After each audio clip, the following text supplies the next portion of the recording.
Olá pessoal, saudações, meu nome é Leandro, sou professor e coordenador do eixo ético-legal da Faculdade de Ciências Médicas de Minas Gerais e a comissão organizadora da Sociedade dos Acadêmicos de Medicina de Minas Gerais me convidou para abordar esse tema aqui com você, seu CRM, tão longe de se conseguir e tão perto de se perder, é preciso educação ético-legal.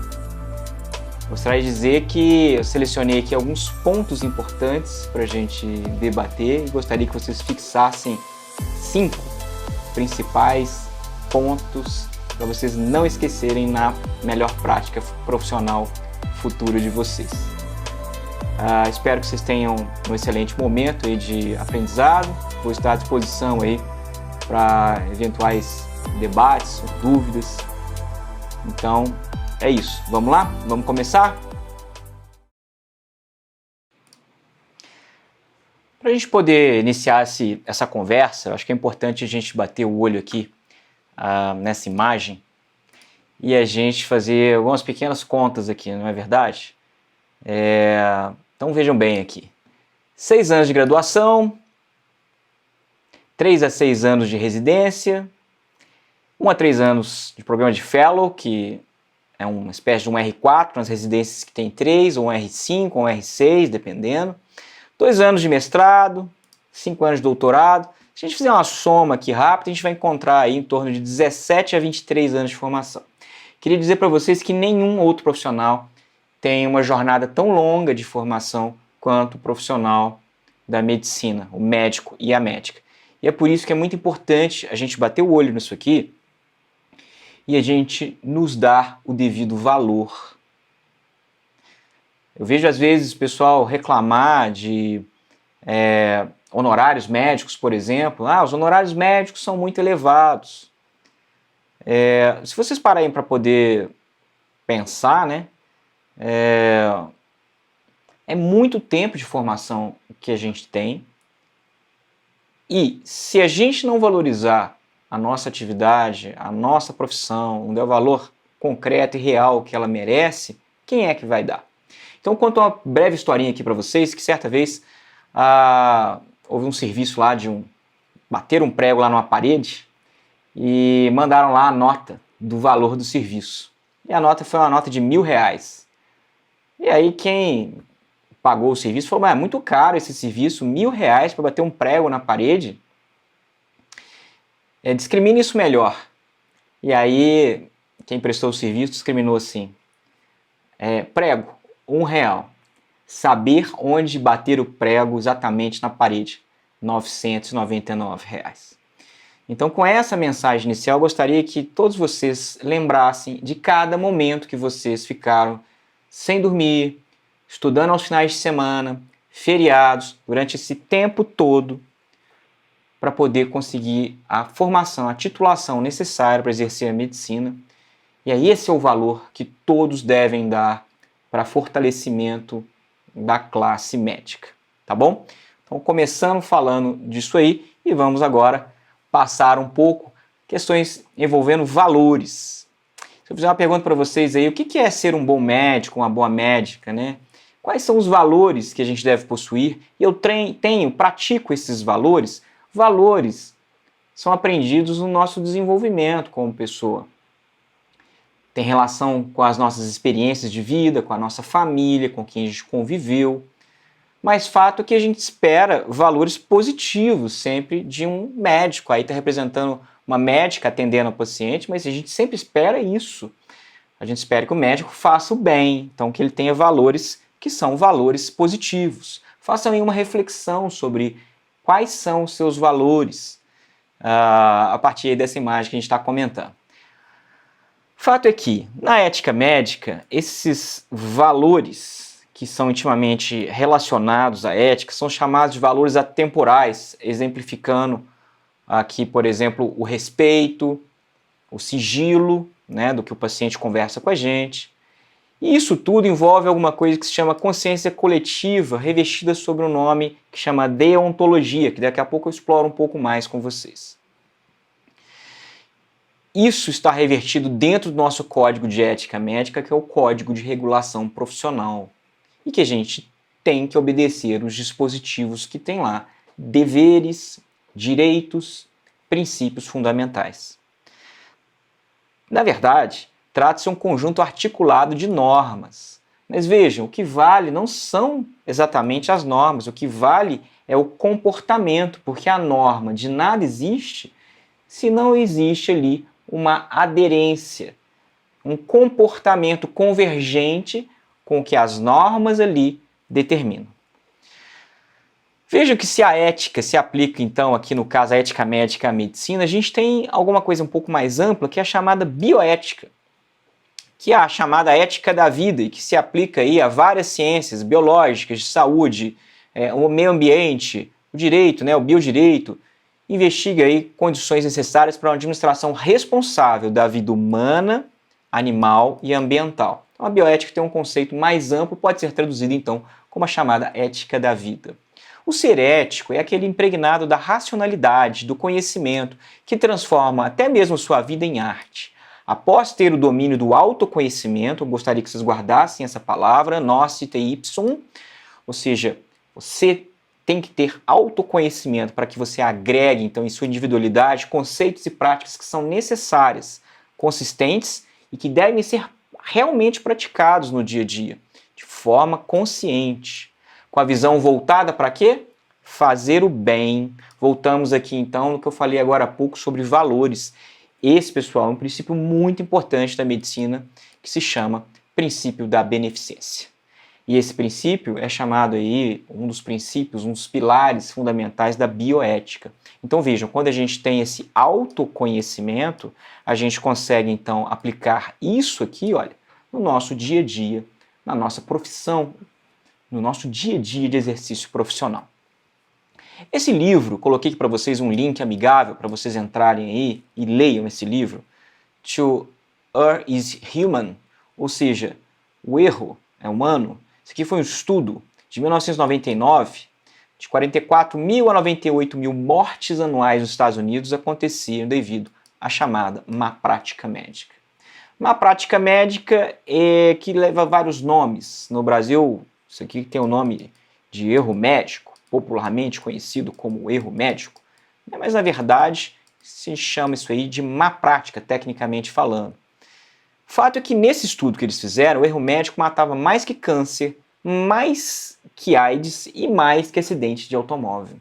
E começaram a pensar assim, peraí, se o que está matando mais é a má prática médica, então a gente tem que rever um pouco disso aqui para que isso aí se resolva. Veja que esse estudo aqui é de 1999, nós estamos 20 anos aí desse estudo, leiam aí o que eles estão colocando a respeito um pouco ali nesse livro, mas essencialmente eles falavam que não era somente o comportamento humano responsável por essa má prática, e sim pela estrutura que envolvia esses profissionais, incluindo a parte acadêmica, do seu desenvolvimento, da sua formação acadêmica.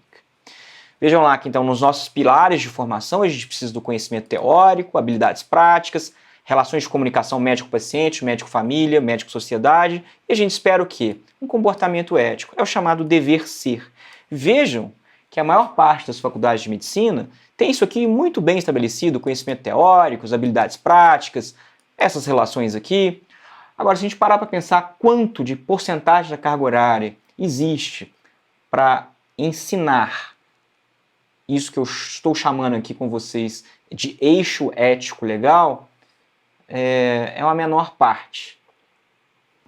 Na Faculdade de Ciências Médicas, há alguns anos, a gente desenvolveu e implementou o chamado eixo ético legal, que correspondem a 3 disciplinas, no 6º, 7º e 8º período. No 6º, a ética e bioética, no 7º, a medicina legal, no 8º, a deontologia, perícia médica e boas práticas. Isso aqui totaliza mais ou menos cerca de 160 horas de conhecimento teórico e prático, de educação ético-legal. Qual a ideia disso? A ideia é de formar melhor os nossos médicos para que eles estejam mais preparados para lidar com as realidades da nossa sociedade, não é? E a ideia dessa exposição que eu estou fazendo aqui para vocês é tentar sintetizar um pouco esse pensamento e depois quem quiser ter mais acesso a informações, a gente vai estar aí à disposição, existem outras aulas aí que eventualmente podem ser feitas, tá bom? Vejam o que acontece quando algumas violações aí, alguns problemas com médicos podem acontecer. Médico é preso por cobrar atendimentos feitos pelo SUS em Conselheiro Lafayette. SUS, pessoal, não se mistura com privado, com particular. SUS é público. Então nunca podem estar aí associadas a essas questões. Médico bêbado é detido ao ser flagrado dormindo em semáforo. Aqui o médico não está no exercício profissional. Mas vejam como é o peso da profissão nas nossas costas. Não é um cidadão que está bêbado, detido, é um médico bêbado, detido. Porque o que é esperado desse médico são valores elevados, valores positivos. E quando isso não é observado, o que acontece são essas manchetes que vocês estão vendo. Médico SAMU é preso por embriaguez, médico mais 2 mulheres são presos em Santarém por estupro de vulnerável, e por aí vai.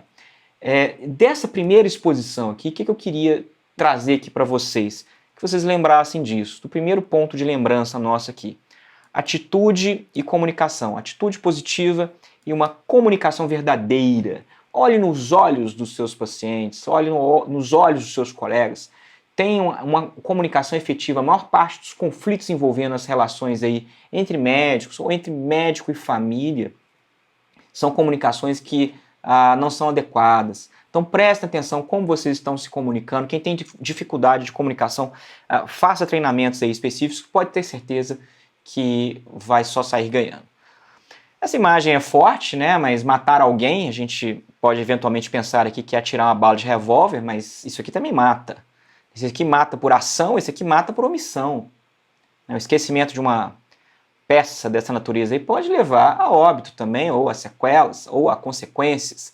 Vejam lá que no Código de Ética Médica existe um dispositivo que se chama princípio da não maleficência, não fazer o mal, não causar o mal, primum non nocere. Vejam lá o artigo 29, é vedado ao médico participar direto ou indiretamente da execução de pena de morte. Artigo 30, usar a profissão para corromper costumes, cometer ou favorecer crimes. Vejam lá, não é esperado que o médico cometa crime, é claro. Mas, se vocês fizeram uma pesquisa rápida aí na internet, vocês vão verificar que uma médica em Belo Horizonte, há pouco tempo, participava de uma chamada quadrilha da degola. Isso aí gerou bastante repercussão, porque não é esperado. A gente falava de valores agora há pouco, e você não espera uma associação dessa natureza. Se vocês pesquisarem nas manchetes aí, vocês vão ver que eventualmente e infelizmente existem aí profissionais que acabam desviando aquilo que a gente falou agora há pouco, do dever ser, dos valores esperados, o que é esperado do profissional. E é por isso que a gente tem que ter o chamado efeito pedagógico. O que significa isso? O efeito punitivo. A gente tem que ter regra, porque se a gente não tiver regra, cada um vai querer fazer o que melhor lhe vier na cabeça e não é assim que funciona. Por que eu não mato alguém? Porque o Código Penal diz que matar alguém implica em uma penalidade, uma reclusão de 6 a 20 anos. Então, o Código Penal, ele faz essa organização para a nossa sociedade. E aí as famílias, no desenvolvimento aí das crianças, ensina que isso é errado, porque existe ali um código que rege o comportamento dessa sociedade. Da mesma forma, no CRM, no CFM, existem também essas regras que estão lá no Código de Ética Médica. E quando elas são violadas, deixei aqui um link amigável para vocês, isso aqui gera problema. No caso aqui é uma publicação no jornal do CRM, uma censura pública, violação do artigo 110 do Código Antigo de 2009, praticar a medicina no exercício da docência, sem o consentimento do paciente, veja essa palavra com atenção, consentimento, ok? Ou de seu representante legal, sem zelar por sua dignidade e privacidade, ou discriminando aqueles que negarem o consentimento solicitado. Quando estiverem aí com professores, em ambulatórios, tenham cuidado de ter a privacidade do paciente, proteger a privacidade do paciente e perguntar se ele concorda em ser examinado por acadêmicos, por mais pessoas, porque ele deve concordar. Caso ele não concorde, esse dispositivo do capítulo 12 do Código de Ética Médica, vejam lá, que pode gerar repercussões, como foi o caso aí dessa publicação de censura pública. Daqui a pouco eu falo sobre as penalidades do Código de Ética Médica. Pois bem, aqui é mais uma, essa aqui é deixar de elaborar prontuário legível para cada paciente, e aqui tem umas regras de preenchimento de prontuário, e eu chamo a atenção aqui porque, por vezes, a gente recorda de colocar a data. A maior parte das vezes esquece de colocar a hora. Hoje a gente tem os prontuários eletrônicos, mas nem sempre o sistema fica totalmente funcionante, às vezes ele pode cair. Então a gente tem que estar preparado também para poder preencher esses prontuários manualmente, caso seja necessário. O prontuário vai estar sob a guarda do médico ou da instituição que assiste o paciente, mas lembrando que o prontuário, a propriedade dele é do paciente, tá legal? E para entregar prontuário para o paciente, ele pode requisitar a qualquer tempo a cópia do prontuário, porque é dele. Então lembre-se, quando você estiver escrevendo no prontuário, vocês vão estar escrevendo não para vocês, mas para o paciente, né, que poderá ter acesso àquilo que vocês estão escrevendo. Aqui, pessoal, o laboratório de simulação realística, várias faculdades hoje no Brasil têm, das ciências médicas, esse aí. E por que eu coloquei ele? Porque, veja, nós não falávamos agora há pouco sobre conhecimento, habilidade, atitude prática. Aqui é um lugar controlado, que você pode fazer treinamentos, você pode errar, né, e pode tentar de novo e de novo, para quê? Para chegar à melhor prática. E aqui também a gente consegue desenvolver comportamento ético esperado. A gente pode criar, por exemplo, aulas de simulação realística aqui, como a gente tem algumas lá no eixo ético legal, em que a gente cria condições ali para treinamento de situações às vezes difíceis ou mesmo corriqueiras aí do dia a dia que todos podem eventualmente vivenciar. E repetir. Por quê? Quanto mais eu passar por esse treinamento aqui, melhor profissional eu vou me tornar, mais experiência eu vou adquirir, melhor eu vou estar quando eu chegar no mercado de trabalho e lidar ali com uma situação real. Ou eu treino isso e quando eu vou para os meus internatos, por exemplo, internato rural, internato de urgência, os internatos de clínica, eu vou ter tanta experiência ali desse laboratório de simulação, por exemplo, dessas práticas aí simuladas, que vai ser mais fácil de lidar com isso. Quem me dera, na época que eu estudei medicina, eu entrei em 1997 na faculdade, né? Isso aqui não era nem perto de sonhos nossos, né? E hoje várias faculdades têm isso aí como realidade. Um ponto que eu gostaria de chamar a atenção para vocês aqui é sobre aquela coisa da banalização dos procedimentos, né? Não se preocupe, sua cirurgia é tão simples que eu vou realizá-la de olhos fechados, né?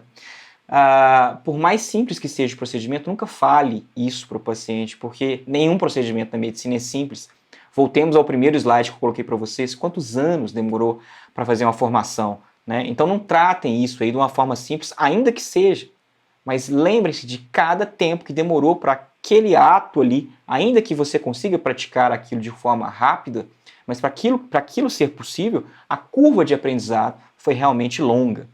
E tem que tomar cuidado, né? Veja isso aqui de 1932, né? Tiro seguro. Olha a fala do médico, né? Ventre volumoso, comichão no nariz, vômitos, cólicas. Tome aqui o remédio para isso aqui é sintoma de lombriga. Tiro seguro, isso aqui vai curar a sua lombriga. Tem que tomar cuidado quando a gente está exercendo aí a publicidade médica, especialmente quando a gente está aí tentando fazer algum tipo de mídia envolvendo a medicina. Coloquei essa imagem, outro dia eu assistia um YouTube da vida aí e tinha lá uma determinada propaganda de uma clínica que o médico literalmente vestia a roupa do super-homem, tocava a musiquinha do super-homem e ele saía voando para poder fazer o atendimento. E isso pode dar o quê? A ideia de que conseguimos resolver tudo. E daqui a pouco vocês vão ver que não é muito bem assim. Então, ou seja, passar uma ideia a mais do que você consegue resolver, ou seja, hiperestimar as nossas capacidades, é bastante perigoso, porque você pode criar ilusão nas pessoas e se você não conseguir atender isso que você está prometendo, você vai gerar frustração. Eu vejo alguns TikToks aí que têm feito algumas coisinhas esquisitas e chama atenção porque fazer influência nas redes sociais, ela tem que ser feita de forma consciente. Então pensem sobre isso, vocês podem observar o que está acontecendo. Eu acredito que em breve vai ser uma resolução do Conselho Federal de Medicina para dispor um pouco mais sobre essas coisas que estão começando a acontecer aí, que devem ser melhor avaliadas.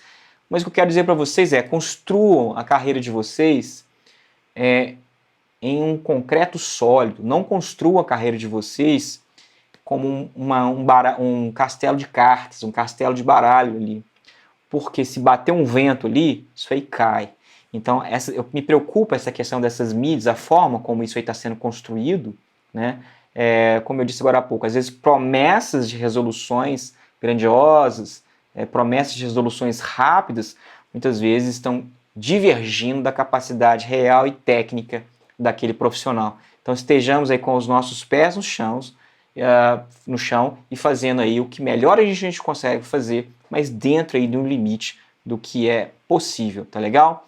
E cuidado aí com essa coisa de utilizar demais telefone celular, fotografia, imagem, transmitir tudo quase em tempo real. Eu sei que isso eventualmente vem acontecendo aí nas gerações mais novas aí que a minha, mas tomem cuidado, porque, por exemplo, isso aqui é uma notícia do jornal o Globo, essas duas médicas pousaram para selfie com um paciente numa CTI, e aí o que aconteceu? Que elas poderiam lá ter sido acusadas de homicídio. Eu não acompanhei o desfecho desse caso, mas é uma matéria que foi publicada lá em 17 de 2017. Né? É muito ruim, tiveram aí a imagem aí dessas duas profissionais, porque esse paciente veio a morrer, é difícil explicar isso aí depois, se elas estavam pousando para selfie desatentas no momento da avaliação aí desse paciente. Veja então que isso é proibido, né? Artigo 75 do Código de Ética Médica, fazer referência a casos clínicos identificáveis, exibir pacientes os seus retratos em anúncios profissionais ou na divulgação de assuntos médicos em meios de comunicação em geral, mesmo com autorização do paciente.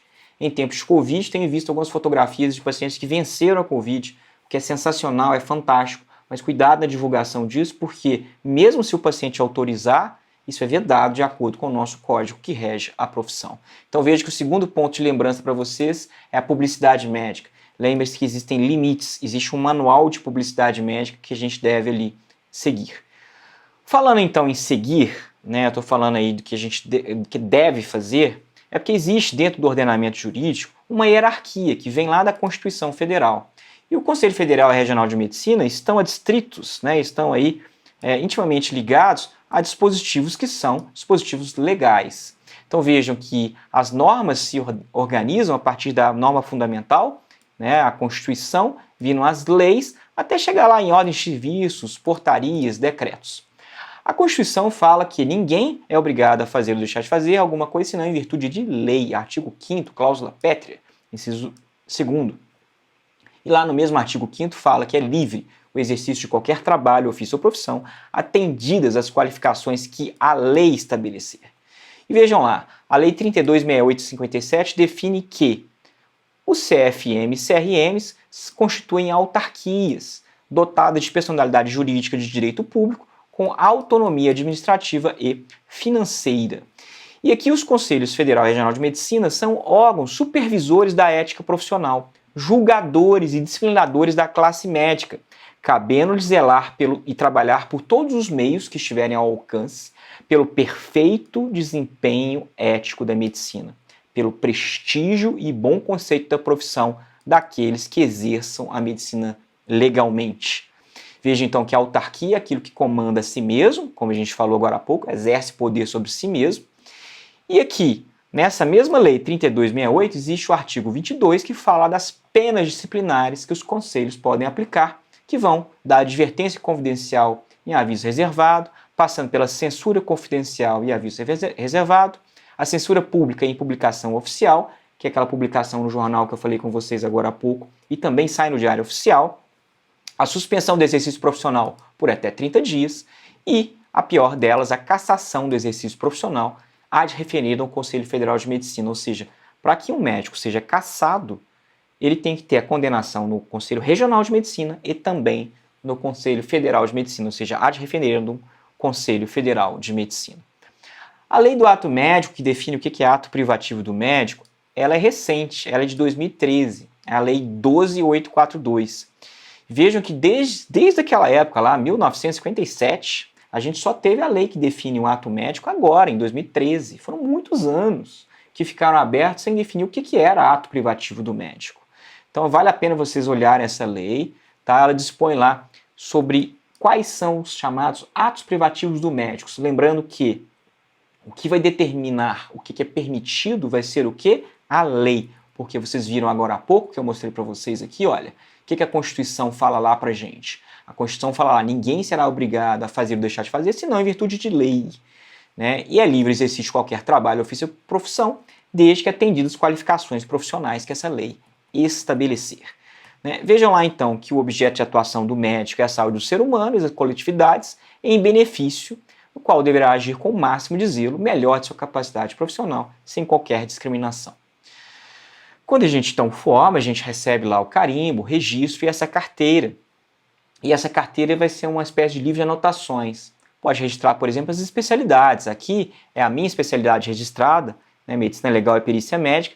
Se vocês pegarem lá o meu número de CRM que está aqui, né, e entrarem aqui no site do Conselho Federal de Medicina, vocês vão ver que existe lá o meu registro chamado de RQE, Registro de Qualificação de Especialista. Então alguém só pode se denominar especialista em algo se possuir esse chamado registro de qualificação de especialista. Isso é muito importante porque se alguém fala que é especialista em determinada área, vale a pena vocês conferirem ali no conselho se de fato ele é especialista no que ele diz. Então, terceiro ponto de lembrança para vocês, médico especialista é aquele que possui RQE e esse processo de formação ele é longo e depende aí de uma certificação específica. Bom, deveres deontológicos do médico, não, chamados estudo dos deveres, né, deontos logos, estudo dos deveres nossos. Isso aí vem da necessidade de um grupo de se autorregular, rege os comportamentos dos membros de uma profissão para alcançar o que é a excelência. E se eu tenho regras, a violação dessas regras, então tem que ter um tipo de punição. Vejam que existem 4 deveres deontológicos principais, gostaria que vocês guardassem eles. Dever de informação é a questão do consentimento, informar o paciente sobre risco e benefício para que ele possa escolher em sua autonomia, sua liberdade, se ele quer ou não ser submetido àquele procedimento, àquele tratamento. Dever de atualização é o que vocês estão fazendo aqui agora, vocês estão se formando melhor, se aprimorando conhecimento, conteúdo. Dever de vigilância, evitar, né, não fazer a inércia, a passividade, o descaso. Está vendo que está evoluindo desfavoravelmente? Deixa evoluir, não faz nada. Ou deixa de fazer a evolução de um paciente, olha no dia seguinte ou 2 dias depois. Né, isso aí é a violação do chamado dever de vigilância. Não pode, a gente tem que estar vigilante, acompanhando de perto os nossos pacientes. E dever de abstenção de abuso de poder, chamado desvio de poder. O poder médico, ele existe para fazer o bem de quem? Do paciente. Então a gente tem que tomar muito cuidado com esse poder aí que a gente tem nas mãos. Vejam que existem dispositivos no Código de Ética Médica que versa ali sobre direitos humanos, né? É vedado ao médico deixar de obter consentimento do paciente ou representante legal após esclarecer o seu procedimento a ser realizado, salvo risco de morte. O 23, por exemplo, né, tratar alguém, ser humano, sem sensibilidade ou consideração, desrespeitar sua dignidade ou discriminá-lo de qualquer forma. O médico deve ter para os seus colegas respeito, consideração e solidariedade. E o 24, deixar de garantir ao paciente o exercício do direito de decidir livremente sobre sua pessoa, seu bem-estar, bem como exercer sua autoridade ilimitada, ou seja, é usar o poder médico para influenciar uma decisão. Vejam que quando a gente fala aqui de dever de informação, esse consentimento, essa autonomia está intimamente relacionado àquilo.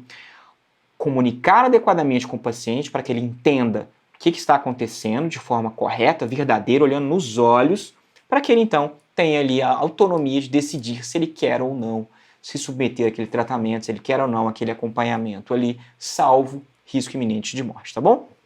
Vai de encontro isso que eu estou falando, os deveres deontológicos, com os chamados princípios bioéticos fundamentais da autonomia, beneficência, não maleficência, e o 4º princípio é chamada justiça equitativa, que aqui foge um pouquinho do que a gente está expondo, né, mas esses 3 primeiros aqui, autonomia, beneficência, né, e não maleficência, é exatamente tudo que a gente está falando aqui até agora. Tá legal? Veja lá que é o conceito do direito, né, para que existe o direito? Ele ordena a sociedade, porque onde existe sociedade, há o direito. Ubi societas, ibi ius. Onde há sociedade, há o direito. O direito formam, no Brasil, por exemplo, códigos, porque o nosso direito é de códigos. Vejam que esses códigos têm relações, Código Civil, Código Penal, Código de Ética Médica, cada um dentro da sua esfera de atuação. Se a gente pudesse aqui fazer um relacionamento, veja que o exercício profissional do médico, que é regido pelo Código de Ética Médica, o que pode acontecer? Podem existir interfaces ali, né, de complicações ou problemas que podem atingir, por exemplo, o Código Civil e o Código Penal. É por isso que a gente tem que conhecer um pouquinho aqui do direito para poder entender que o nosso exercício profissional ele pode triangular nisso aqui. Se a gente conhece isso, então quer dizer que a gente tem como se prevenir de forma melhor para evitar que esses problemas venham a acontecer. Quando acontecem problemas, a gente tem a chamada perícia médico-legal, que é um conjunto de procedimentos com a finalidade de esclarecer um fato de interesse à justiça. Quando existem as denúncias no Conselho Regional de Medicina, quem vai esclarecer isso aí são os conselheiros que eu coloquei agora para vocês. Mas pode ser necessário que o médico que foi denunciado e precisa se defender tenha ali a assistência do chamado PA, perito assistente, que é alguém que tem conhecimento para ajudar em sua defesa do que ele eventualmente foi acusado. Saibam que as denúncias no Conselho Regional de Medicina podem ser feitas aí por qualquer pessoa interessada. Atualmente, em tempos de pandemia, pode ser feito inclusive eletronicamente, mandar lá a identidade de quem está denunciando, e aí a partir do momento que chega uma denúncia lá no Conselho Regional de Medicina, né, ele tem a obrigação de esclarecer ali o que está acontecendo, e dependendo de como é que tiver o esclarecimento, isso aí pode ser arquivado ou pode ser aberto uma sindicância para apurar o que está acontecendo e finalmente pode evoluir para o chamado PEP, Processo Ético Profissional, que vai culminar eventualmente com absolvição ou condenação com um daqueles tópicos que eu falei ali do artigo 22. Vejam lá que o Código Penal, né, define lá que não há crime sem lei anterior, que o define não apenas sem prévia cominação legal. Quer dizer que, para que você seja tipificado ali com algum tipo de problema, né, você tem que ter ali alguns critérios que tem que ser claros, como ação ou omissão, tem que estar descrito na lei, tem que ser ilícito e tem que ter a capacidade, ali, a culpabilidade. Vejam que o que isso aqui interessa para a gente? É porque existem uns excludentes de licitude que a gente deve conhecer e o principal aqui que nos interessa é o exercício regular de direito. Então, se um cirurgião faz lá uma incisão, por exemplo, numa pessoa e aquilo ali deixa uma cicatriz, aquilo não vai ser crime por um motivo. Porque ele está no exercício regular de direito e aquilo é um excludente de licitude. Tá legal? Ele vem aqui e exclui esse elemento aí do crime. Então vejam, o cirurgião que realizar um procedimento precisa realizar uma sutura depois, né, da incisão, para acessar a região operada. Ele não pode ser processado por lesão corporal porque é um ato legítimo e necessário de sua profissão. É diferente, por exemplo, de uma cirurgia que complicou, a cicatriz lá deu problema por N motivos, aí o que vai ser avaliado é se algum daqueles deveres deontológicos foi violado para saber se eventualmente pode existir algum tipo de culpabilidade, tá legal? Bom, esse dever da abstenção do abuso de poder frequentemente é um que acaba esbarrando em problemas aí. Vejam aí, por exemplo, associação aí de exame de vista com óculos, né? Então, algum médico aí associado, por exemplo, com a ótica, né? Aqui, por exemplo, um exame de vista computadorizado. Existem uns aparelhos na oftalmologia que chamam autorrefratores e que isso aí, se não for bem tratado, né, bem utilizado, pode dar a entender que o exame ele é computadorizado, na verdade, é um instrumento regular de utilização para fazer a avaliação corriqueira da oftalmologia. Equipe que cegou pacientes em mutirão não esterilizou pacientes. Veja essa notícia aqui, né? Durante a cirurgia, os instrumentos cirúrgicos oftalmológicos não foram submetidos a processo de esterilização entre um paciente e outro, contribuindo então para a disseminação de infecção entre as pessoas. Colocaram vários pacientes, operaram um seguido do outro, sem fazer os procedimentos de esterilização, totalmente um desvio de abuso de poder aí, porque a finalidade ali não era fazer o bem do paciente, certamente, de acordo com o que está disposto aqui na matéria, ali tinha alguma outra finalidade que deve estar sendo esclarecida aí pela justiça.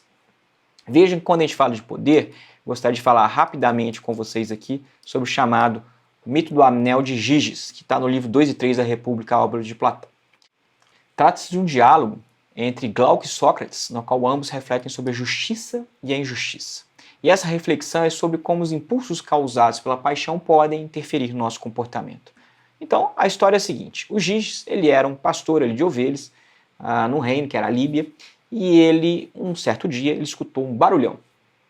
E aí ele foi ver, tinha aberto uma cratera lá no solo, e quando ele foi lá ver o que estava acontecendo, ele encontrou lá uma estátua, um cavalo gigante. Dentro desse cavalo gigante tinha lá um corpo de um gigante, e no corpo desse gigante tinha um anel.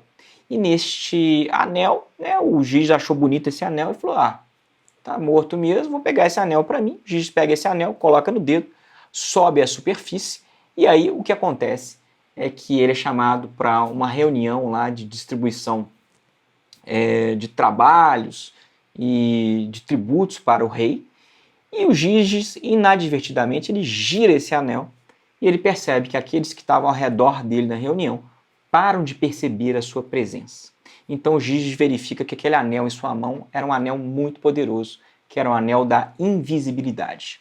Giges era tido como um pastor de ovelhas honesto, correto, né? As pessoas ao seu redor achavam que ele era uma pessoa de referência. Mas o que acontece é que Giges, sabendo desse poder que ele passa a ter, ele resolve invadir o castelo do rei, seduzir a rainha e, com a sua ajuda, ele mata o rei e usurpa o trono. E essa história aqui é interessante porque ela leva ao questionamento se os homens são bons por natureza ou porque eles temem ser descobertos e punidos. Se a gente quer conhecer um homem, deles poder. Então, o quarto ponto de lembrança é o poder médico. A gente tem o poder médico nas mãos para fazer o bem de quem? Do paciente, e não o bem próprio e não qualquer outro tipo de bem, tá bom? A má prática médica, pessoal, então ela é definida como um desvio que é aceito como padrão de cuidado e resulta então em prejuízo ao paciente. Essa imagem vocês podem ver lá na Santa Casa, CTI pediátrico, né? Na medicina, pessoal, a gente cura às vezes, trata quando possível, mas a gente sempre deve confortar os nossos pacientes. Vejam essa frase que está escrito lá. Quando a dor parecer grande demais, imagine que é um bicho bem grande que vai logo passar. Por vezes, a gente não vai ter o que fazer para o paciente. E o que a gente pode fazer, então, é o quê? Né? É confortá-lo, porque a gente não vai ter recurso médico para curá-lo. E é por isso que no começo da nossa exposição, que eu falei com vocês sobre os nossos limites, até onde a gente consegue ir com tratamentos. E a gente deve conhecer esses limites para que a gente não prometa coisas que a gente não tem como aí cumprir, tá bom?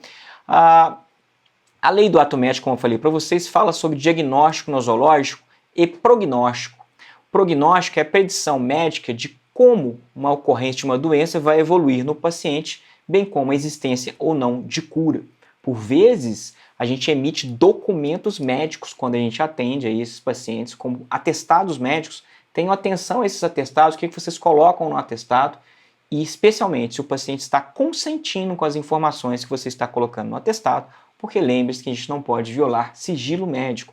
Eu vejo, por vezes, os médicos esquecerem, né, de colocar aqui, por exemplo, concordo com a posição do CID, concordo com a apresentação dessas informações e dali para o paciente assinar o atestado médico, né? O médico guardará ali sigilo com as suas informações que forem reveladas, salvo casos previstos em lei.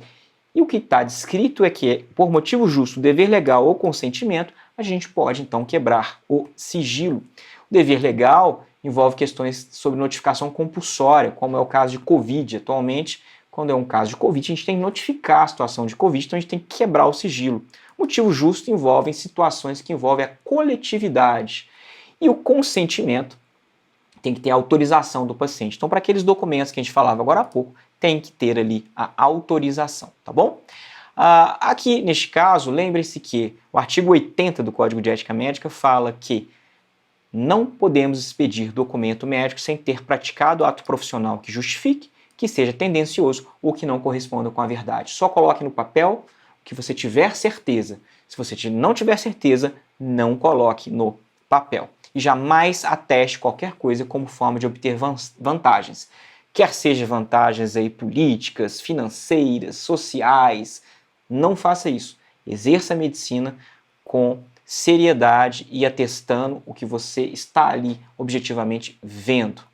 Pois bem, a violação de sigilo profissional tem interface no Código Penal, vejam aqui, o artigo 154, né, isso aí pode gerar aí detenção de 3 meses a 1 ano ou multa.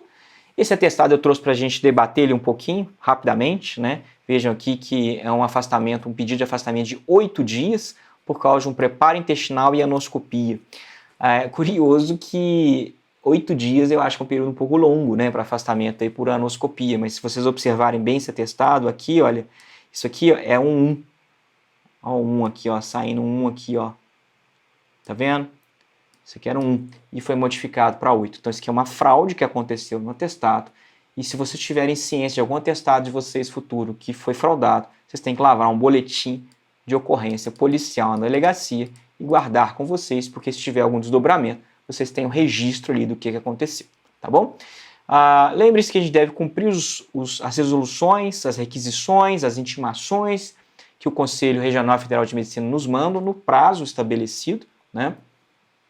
E a gente tem que observar alguns pontos para a emissão de atestado médico que eu coloquei aqui para vocês, como, por exemplo, o tempo de dispensa, o diagnóstico, quando autorizado pelo paciente, aqui é aquela questão do consentimento, registrar os dados de maneira legível, identificar-se como emissor.